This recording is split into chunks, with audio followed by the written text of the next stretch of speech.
Was I a horrible husband? It depends on who you ask. I made a lot of mistakes, and that I will admit. I have never denied that. I've also come to realize we both made a lot of mistakes. Do I deserve this? Well, the Bible teaches me that I deserve much more than what I get because of my inherent sinfulness. So maybe I do deserve it. I also draw comfort from knowing God never pits on you more than you can bear. It almost seems that God has recommended me to Satan for his tempting, like Job, to see if I would lose my faith. Based on what I know about God, that is not even an option. I know God has a plan for me. I know that all this is for the purpose of preparing me for a greater work. I know that winter only lasts for a season and then comes spring. Can my marriage still be resurrected? Yes. Will I live if it doesn't? Yes. Do I know what the future holds? No. Can I change my circumstances? No. Does my daughter deserve a better model of living? Yes. Do I still love my wife? After tonight, I don't know if I can honestly say I do anymore. I think I would be lying to myself to say that I don't still love my wife. My emotions were definitely pretty raw after seeing the with my daughter. I did good to not say anything. I just kept walking. Tea has never been formally discussed and obviously won't be prior to next hearing. I was so naive at the beginning at all of this. When the separation started, it was to give her space. I know, big red flag. Then when it was discovered, it was supposed to have been a one-time thing. Then it was I'm not looking for anyone right now, I'm just doing this to pass the time while I'm by myself, in reference to her dating website profile. And no, I didn't believe it. Then it was I will never bring anyone around your daughter until all of this is over and it's serious. All of this was my fault for not having discussed it or brought it up at some point. Excuse me, but this is my first separation, divorce, and I was really green. Not anymore, though. In my research, I haven't found many places that actually think it's a good thing to expose children to others prior to divorce being final. It really depends on the judge though. Well, I will hopefully have the money for my lawyer in the next few days. I hope to have counsel before Monday's status hearing because I think it will send a clear message to my wife that I'm done playing games and that it's time to get to business for my daughter, for my future, for my well-being, and possibly for my family. I told Pastor about what I saw Sarah and he was as disgusted as me. He told me he was going to try to meet with our judge. They have a relationship and often go out to lunch and ask hypothetically, without mentioning names, how to handle a situation like this. He told me to call him later. No matter what his intel gives me, I'm going to move forward. She has been trying to contact me since it was put in order about a variety of things not concerning our daughter, which is why I'm going to ask to have it thrown out. Also, even if I was a threat to my wife, which I'm not, the order didn't prevent me from threatening the even though I don't have a desire to. Just thought I'd add that, because I don't have a problem with him. Nor am I a threat to my daughter whom I am determined to fight for. But whatever, I just got the money I need and the appointment with the attorney is set for Thursday. So, I set my appointment with the lawyer yesterday. I have the money for the retainer and I'm starting to get angry and nervous. I don't know why. Maybe it's because I know it's the right thing to do and I can't wait to get this phase of the process moving. Update. Pastor was told by our judge that what my wife is doing is normal, and that the justice system can't control that. He also told him that if her father is concerned, he simply needs to build a case and fight it out in the court of law. I can't say I was surprised. It was somewhat discouraging, but at the same time it validated the course of action I've decided to take. I need to add some clarity to my pastor's involvement. First of all, he has a relationship with most of the judges in our city because he has been helping people in legal trouble his entire tenure, which spans 10 years. He's come to know them all. Secondly, he is probably my best friend and has known my wife and I all but about a year of our marriage. Him and his wife are also my daughter's godparents. He understands the spiritual aspects of my wife's waywardness and how her actions will impact our daughter. He has been very disappointed in her actions from the beginning but knows that he can't change her no more than I can. When I told him about WW allowing other men in my daughter's life, it bothered him greatly and he simply went to the judge with a hypothetical scenario, mentioning no names or extensive details of our situation, wanting to see if there was anything that could be done. He is highly concerned about my daughter's spiritual, emotional, and moral upbringing because he knows that my wife is not setting a good example for her and he doesn't want my daughter to be negatively impacted. He cares about our daughter and he just wanted to see for himself, first and foremost, but also help direct me, if he could. So today I meet with the attorney and I'm nervous yet determined all at once. I just have to remember it's all about my daughter. So, I had the meeting with the lawyer. I told him everything I knew and all the proof I have about her adulteress. He told me that there are no guarantees that I can pull my family back together, which is a hope even though it's small. He said there are no guarantees that I will win my daughter, the biggest focus at this point. I simply told him I expected no guarantees, but that I knew I couldn't win a fight I never chose to enter. Today, I signed up for a fight I was reluctant to enter, but I'm comfortable with the decision. So today my lawyer makes his first appearance at our status hearing. I'm kind of nervous, but I know this is the path I must take. My wife doesn't know I have one, nor do I think she thought I would or could get one. I think she'll be really surprised and probably angry since she petitioned the court for an emergency hearing. whatever that is. After she was told by mediator I would fight for daughter. I'm going to fight, but I don't plan on fighting dirty. I just want to do the right things necessary to help my cause. I'm not angry at my wife, nor am I wanting to be vindictive. I am hurt by her actions and even hurt to have to do this to someone I still love. But I am also trying to do what's best for me and my daughter, though. It must be done. I didn't want to take this action, but I know I must, so it's okay. God is still in control. The update on today's status hearing. Rather long. It began rather interesting to see her mother and aunt there. Her mother has been her biggest supporter in spite of knowing what she's done. Her aunt, who's very non-confrontational, has been non-committal, and her presence was the biggest surprise because she also knows. We were asked into the judge's chamber where he wanted to know what was still on the table after our failed mediation. Wife said she didn't know. My lawyer stated everything including custody. My wife then gets mad about that and starts asking why. The judge, in a very agitated voice, says anyone can fight for custody. She starts outlining how I haven't seen my daughter since June, not true, and she knows it, and how she's tried several ways to contact me but I wouldn't respond. The judge got extremely agitated by that statement since she asked for a protective order, got it granted, but yet admitted to repeatedly trying to contact me. He told her, "This is what you wanted. You didn't want him to contact you and now you're trying to contact him." The order says no contact via email, phone, text, or smoke signal. I so wanted to laugh. He then tells her she would have to somehow communicate through a third party. She then tells the judge she wants to utilize the services, child advocate, because my residence was unfit. He replied that it wasn't unfit 10 minutes ago, but he still agreed. She also requested that I be analyzed psychologically, go figure. He stated was she going to pay for it, and she said no. I have to tell you all, our judge has a known temper throughout the community, so that doesn't really help either of us. My lawyer stated that the child advocate might really help because I might be able to talk about why I felt the way I do about custody, but they would also probably find out about her boyfriend. We moved to the courtroom to get things on the record, and her mother and aunt came in. The judge ended up kicking them out because her mother was trying to coach her. He then basically yelled at my wife because she seemed to be unwilling to communicate with my lawyer. He also got mad at her because she suggested that I give her my insurance information. I've been on her insurance for 5 years, but he told her that she couldn't do that because we are still married. He did have a few words for me stating that I couldn't stop the divorce. I thought, right, but God can if he wants. He stated that I was trying to drag things out, but no matter what happened, we will get a divorce. He said that it seems that the two of us are simply trying to hurt one another now, when he initially thought, way back in November, that this divorce would be smooth. I shook my head to his notion of me trying to hurt my wife, and he asked why I did that.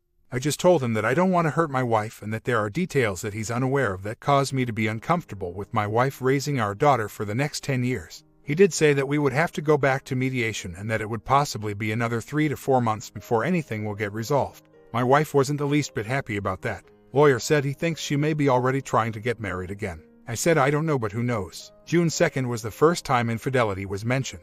That was the provisional modification hearing. Since then, we had the protective order hearing and the failed mediation. It just doesn't seem there has been a right time for all the details to come out. Now it seems there will be no way to avoid it.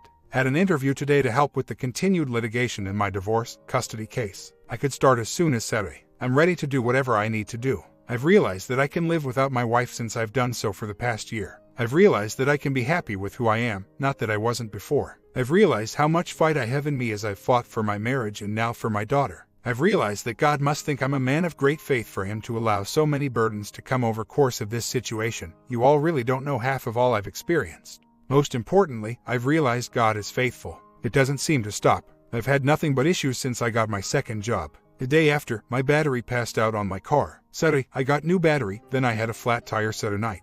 I got up to go to work this morning and had another flat. Wow, it's okay. I'll be okay. Well, I called my wife's stepmom today to update her on what has been going on with me. She said wife called her dad last week to tell him I was fighting for custody. His reply was she needed to get herself together, leave this or these guys alone and stay at home. Told those were his exact words. Keep in mind father-in-law wouldn't support me for obvious reasons when I brought it all to his attention at the beginning. Now he wants to tell her she needs to shape up when custody of our daughter is at stake. Wife's stepmom then drops a bomb on me. She says it wasn't to hurt me, but she thought I should know that wife posted pics of her and OM on FB and pics of our daughter doing gymnastics in her underwear. I asked her if she would send me the pics and she said she would have to think about it and that I should just call back tomorrow. I'm currently waiting on a family friend and deacon at our church, who is still her Facebook friend, to see if he can get me those pics. I called lawyer but he was unavailable. His paralegal said she thought I would have to have proof before things could be done. I'm praying I can get those pics. Stepmom also showed father-in-law the pics to prove his daughter didn't heed his words. I believe it's too late for him to try to be her father now. His response was one of extreme disappointment. She said, I tried to tell him and her mother about how far gone wife was, but they chose to do nothing. Now it's getting worse. And to top it off, she is social worker. But she is wayward, too. I can't win. Lawyer responded to the pic and all the info I sent about her adulterous and immoral activities negatively. He stated that since my wife's settings are set at private, the picture is not a big issue. Also, because the pic was highlighting something daughter was doing at the time, it wasn't for the purpose of exploitation. Said it would be better to just bring it to the girl's attention.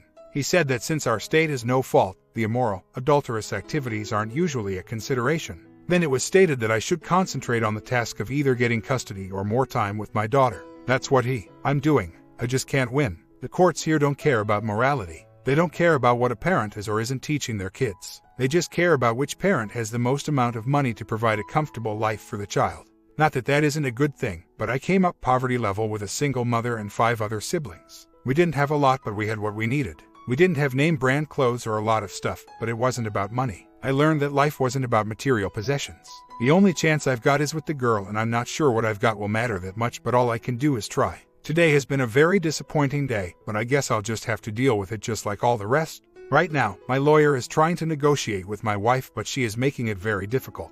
They even said she might even be shooting her own self in the foot. It's so sad. She has just gone crazy with her prideful action, her sense of entitlement, her feeling that she is in total control. She will learn one day God, and not her, is in control. One of the paralegals that spoke with her and is aware of much of the info and proof I gave lawyer was dumbfounded at her knowing that she's a social worker and actually said she is just lost. I told her to tell me something I didn't know. I'm just so sad to see her line this, but I have to remember, she is wayward. Having spent 10 years with my wife prior to all this, the woman I married is missing. She is still there, just missing. I do believe she will one day return, but that will have to be the work of God and no one else. I'm not excusing my wife's actions or trying to discount them, but it's a known fact that wayward live in a world of fantasy, have lost the ability to think rationally, and are only consumed with self. And no, my wife as I knew her, would not do these things, but the person she has become will. What I don't believe is this person will remain permanently. I believe the fog will lift, but what I don't know is if I will still have the desire to be her husband when it does. Isn't that the case in most situations like this? The betrayed spouse has a desire to try and rebuild for a time, but eventually decides to move on, leaving the wayward to wallow in their own filth.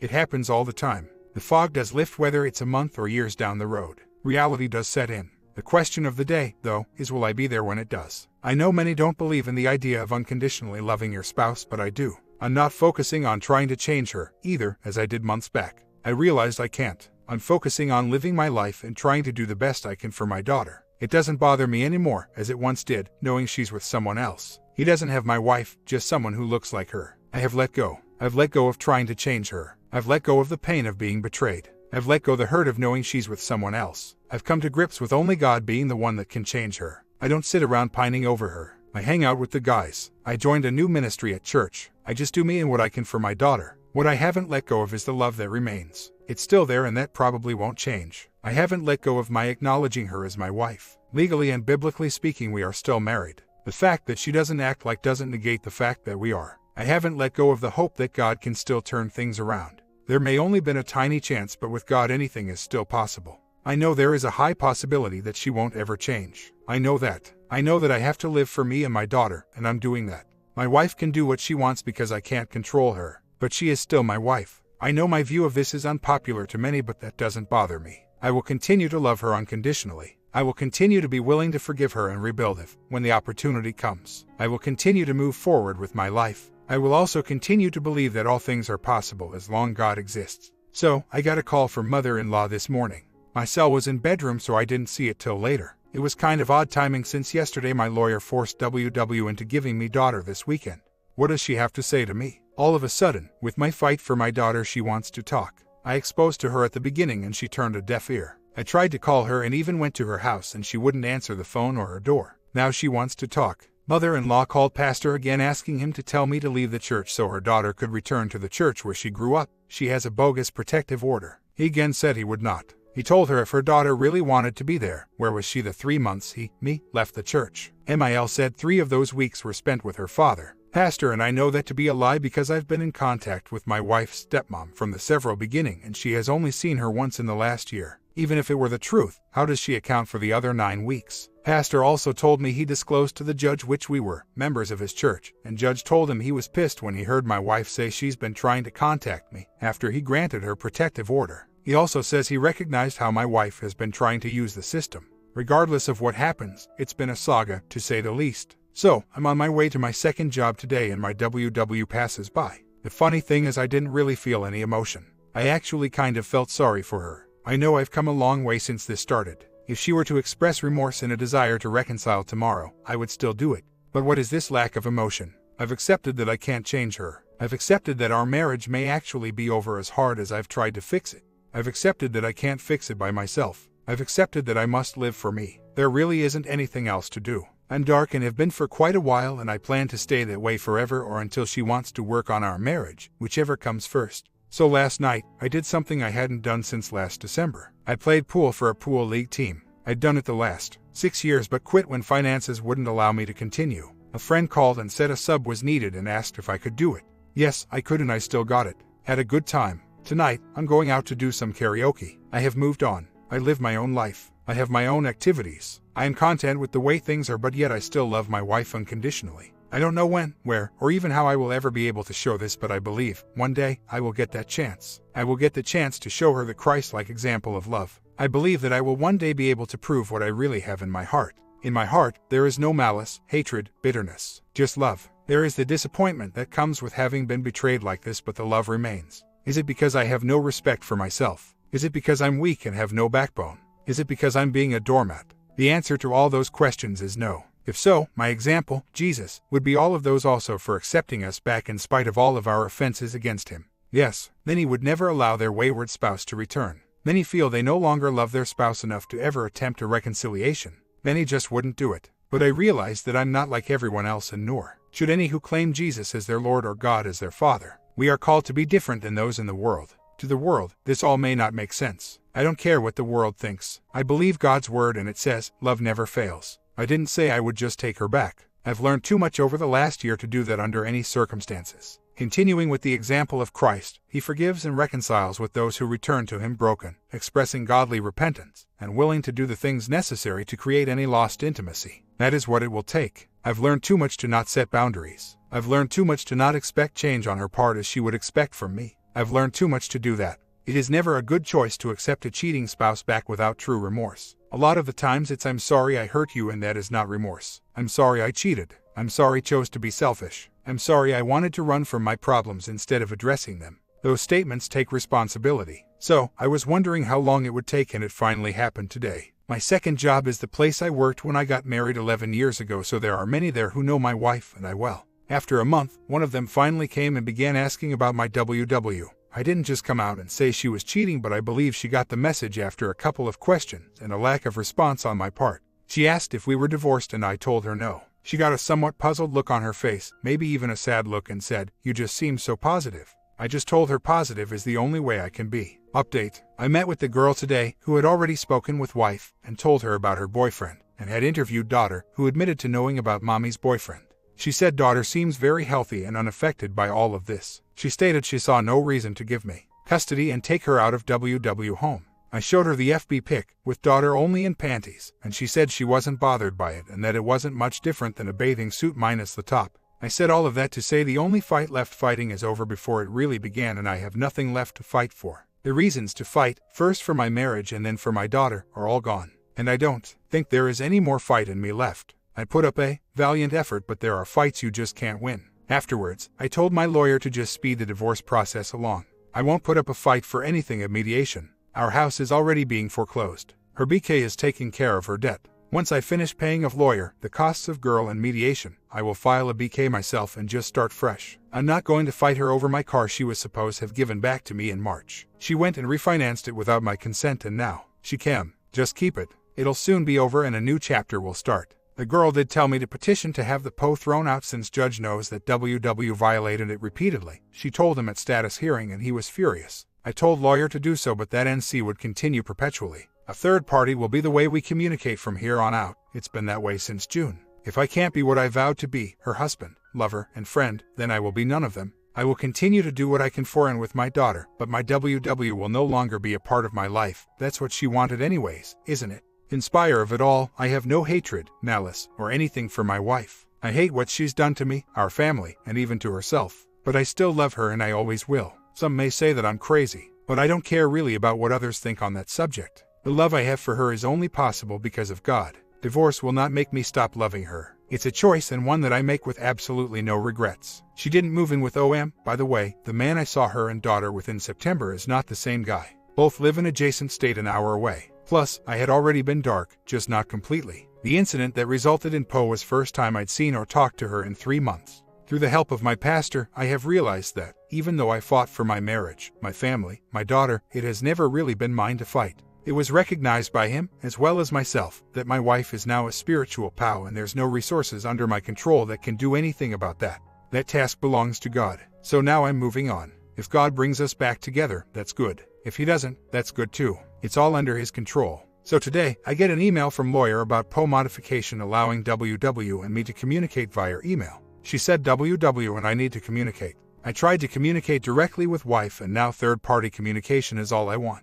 I want to stay totally dark. Wife doesn't want to involve anyone else, says lawyer. I almost laughed at that statement. It really made me kind of mad. No, it really made me mad. All of this about what she wants. She wanted another man or men. She wanted divorce. She wanted to be free. She wanted to lie and cheat at the expense of a loving, yet flawed husband and family. She wanted no financial burdens left by the marriage. All I want is to never have any direct contact with her again. It doesn't surprise me that she's doing this. It just bothers me that the system seems to be forcing me back into contact. They question that what I'm doing is best for our daughter. It is best that daughter has at least one parent with sanity. Staying in NC and not dealing with WW drama has helped me get there and it will help me stay there. I will reiterate to my lawyer what I want and see where it goes. So tomorrow, I fly home for a few days for the first time since last August when me, WW, and daughter took a road trip. I'm looking forward to seeing family but I'm not looking forward to all the questions. And I may or may not have a job, my main job, when I return. They told me Tuesday my time off request was denied. I informed them that my plane tickets were paid for and that I would not return to town till Tuesday. Hadn't gotten a response since. Oh well, I got back Tuesday so I'm a little late updating. I still have a job as far as I know. I had an interesting trip. It's a long story, but I had a great time with my family. All of 6 of my mother's kids were in one place. 4. The first time in about 12 to 15 years. On another note, only time will tell if I was able to help save my brother's marriage. My brother is the offender and I spoke with both him and sis-in-law. She is so willing to work through this as is he, but he attempted to blame her for his choices, but I stopped him quickly. We had a long talk and I was able to educate him on many things. I recommended some activities, some steps to take, a couple of books. But the most important thing I told them was that they need to start spending more time together. They don't spend hardly any time alone, which they both admitted. I hope they listened. Update: nothing new concerning my ex-WW, but I'm doing well. I'm lifting weights again with the goal of putting on about 20 pounds of muscle. I've already put on about 5 pounds and my physique has started to draw some comments, so that makes me feel good. I went out Sunday night to do some karaoke and I had a blast. Not trying to brag or anything, but I was the hit of the night. I've been singing since I was 6 and I actually sang at my wedding. I had people coming up to me asking me to sing this and sing that. It was great. The attention I got from the ladies was good, too. Some probably stayed away because I still wear my ring, but that's okay because I'm not looking for anything. It was just good to get some attention. I will probably make that a regular event now because it was fun. I'm also learning New Testament Greek and it's coming along well. I started that a couple of weeks ago and I can now read it, although my understanding of the vocabulary is limited. I work on vocab regularly and my knowledge of it will increase as I continue. Also, my relationship with my daughter is as good as it's ever been and I haven't had to talk to or see my wife for that to happen. Well, that's all for now. A month later, my daughter and I have the best relationship we've ever had. I get to do things with her that I never could now that I work nights. I go eat lunch with her at school, watch her presentations, see her at gymnastics. I was her date to her Valentine's dance. It was great. I bought her children's devotional during Christmas and we read one and discuss it every time she's with me. She loves it. She even reminds me if I seem to have forgot about it. She looks forward to it. It's approaching 9 months since my last contact with wife or ex-wife. That has helped tremendously. She's still very much wayward and I pray for her every day. It's funny though because a girl at church told the pastor wife had confronted her about our relationship. We're divorced now, so why does she care? The rumor was just that, a rumor because I'm not seeing anyone and I really don't plan on it. I can't say I'm not bothered by the fact that wife seems to be trying to buy our daughter. Daughter always has a story about what her mom has bought her when she comes to see me. It really makes me sick. What bothers me most is the condition our daughter is in. Her hair is an absolute mess every time I see her, among other things. It's to the point now where people are starting to talk about my wife. Sorry, in my heart, she still is my wife. I made an appointment with a girl at our church to get daughter's hair done this weekend because I can't stand to see it that way anymore. That's going to do nothing but raise more questions about my WW. I know I can't worry about what she's caused, but I do still love her, and it is still mildly painful to see her like that. I will just continue to pray. I pick her up at gymnastics on Wednesdays. On the weekends, I get her from Mill. If there's any changes, Mill calls and leaves a voicemail because I don't talk to her, either. I don't know if she's enjoying it or not. I do know it's a shame that I have to arrange to get daughter's hair done. Wife for years made it her routine to do it either before or after the bath every night. I guess I can't be surprised because Waywards are different people. She used to take great pride in how she cared for daughter. Not so anymore. Yesterday, I called and asked Pastor if he knew anyone who might be willing to do her hair, explaining to him my concern. He said he'd seen pictures because other member of the church has been taking pictures and discussing the lack of care for a while. I will take my own, though. So, this makes 2 weeks in a row that I've encountered my ex-WW on a night out. This time I didn't realize she was in the same establishment. It was packed, until a mutual friend told me they saw her. I really don't care. I stayed and did what I'd planned to do, have a good time, and I did. I shot the breeze with some guys, drank a couple of beers, danced, and simply enjoyed myself. I did pass ex-WW a few times throughout the night, but, again, I didn't care. At one point, I stepped out to catch some air and passed her with some overweight guy. I didn't care. I actually laughed because I'm a former college, pro baseball player who has maintained my physique over the years. The guy she was with didn't seem much like an upgrade. Oh well, last time, I wished I'd had a girl on my arm. This time I was glad I was alone. I had a good time all by myself and I'm sure she saw it. Today, I ran into my ex-WW twice. This makes 4 times in the last 2 weeks. Before that, I had only seen her once in 8 months. The first encounter today was as I was driving by a house where she must have been working. She's a social worker. When I turned the corner, I saw her standing on the porch. When I passed, I looked in the rearview and her eyes were fixed on my car. The second encounter today was about half an hour later. I met up at the park to chat with a girl I met recently and my ex-WW drives up. Again, she seemed to be working. She had another kid with her, but I was surprised she stayed because it was obvious. She saw me standing there. I didn't stay once she got out, since her post says I'm a physical threat to her, which I'm not. But the real reason I left was the point was made even clearer than what she witnessed the last 2 set of nights. The last 2 says she's seen me out having a good time by myself. Today, she saw me talking to another woman. She now should understand that I am moving on. Things have been really different lately. It seems that since I've come out of my proverbial shell, I have been getting attention from all sorts of women ranging from 18 to 45. It's very different. I wouldn't consider myself to be the most physically attractive, but it seems that something is causing this. Maybe it's my newfound confidence and the idea that I don't need someone to be happy. Whatever it is, I like it. 2 years later, about 2 months ago, I started spending time with a coworker. She had just recently joined our staff, whom I've known for about 2 years. We would go to breakfast, dinners, movies, bowling, etc. We started and ended each day texting or talking on the phone. During that time, she started spending the night 2 or 3 times a week, but we didn't sleep together until week 2. Then all of a sudden, she became distant. She didn't return texts and calls, etc. I sensed she might have started entertaining someone else and later found out it was true. Prior to knowing what my gut had already told me, we had dinner one night after work and I asked that we define our relationship.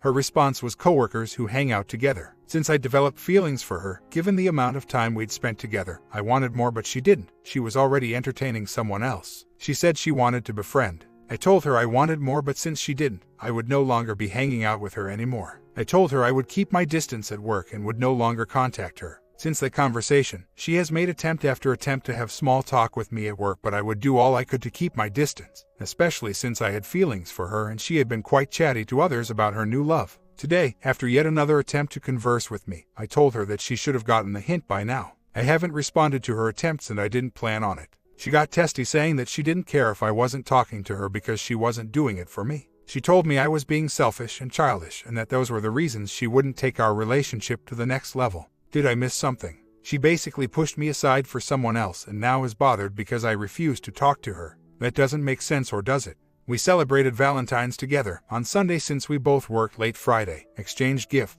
went to a movie, went bowling, had some drinks and some laughs. The evening ended with an intimate encounter that night and the next morning.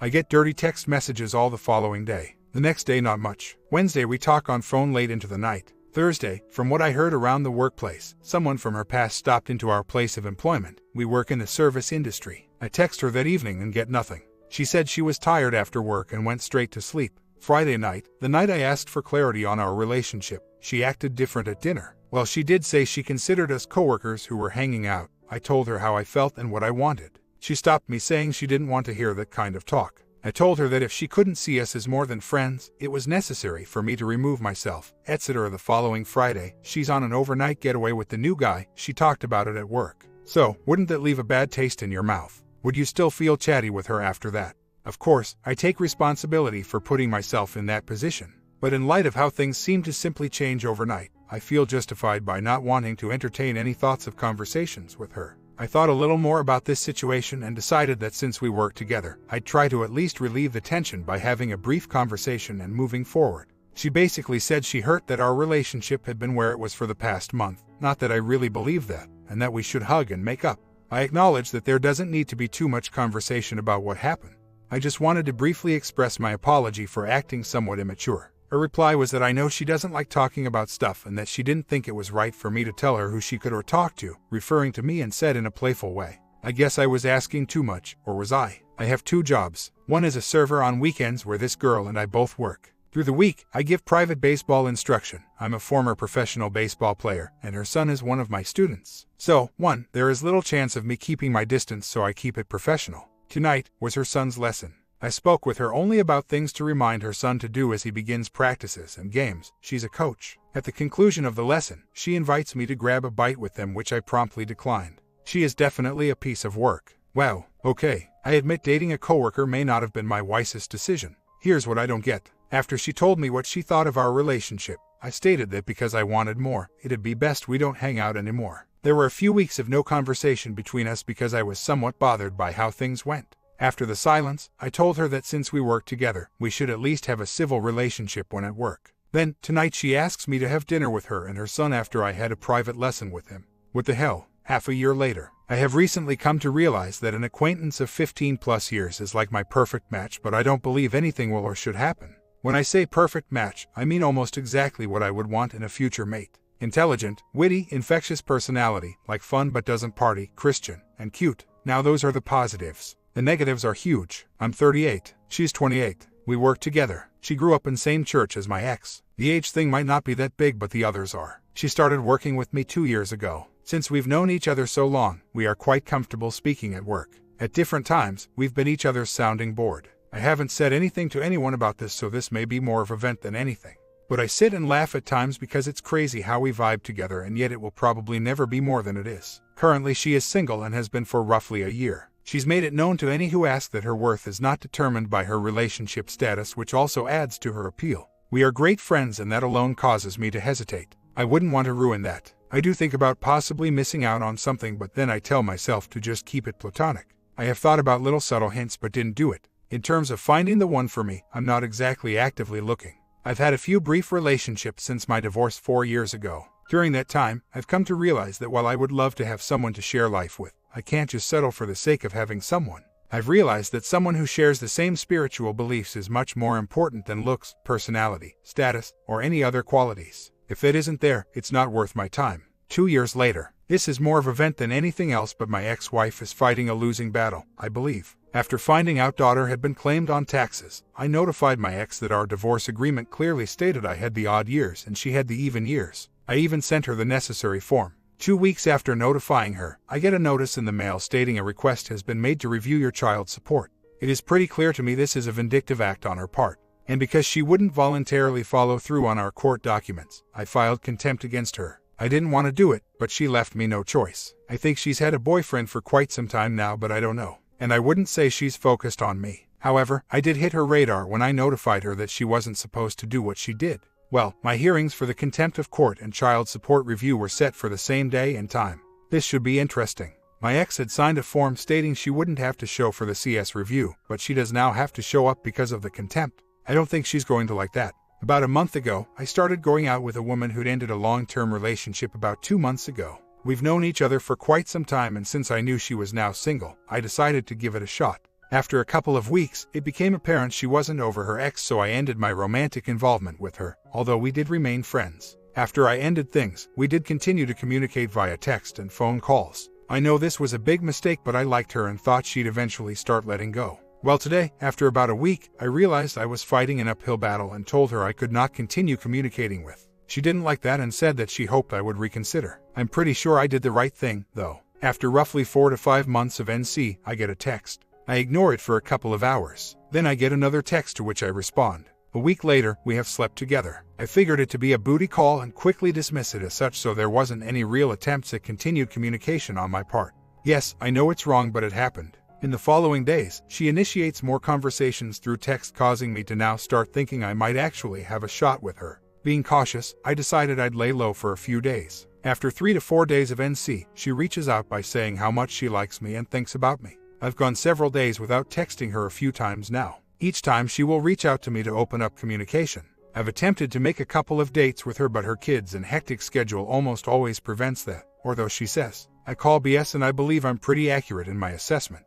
I believe she's just trying to hang on to me for her benefit for a little while. I've decided I don't want to be hung on to unless it's real, so I've again decided to end all contact, which is why I'm here. I was perfectly fine when we just politely acknowledged each other in passing.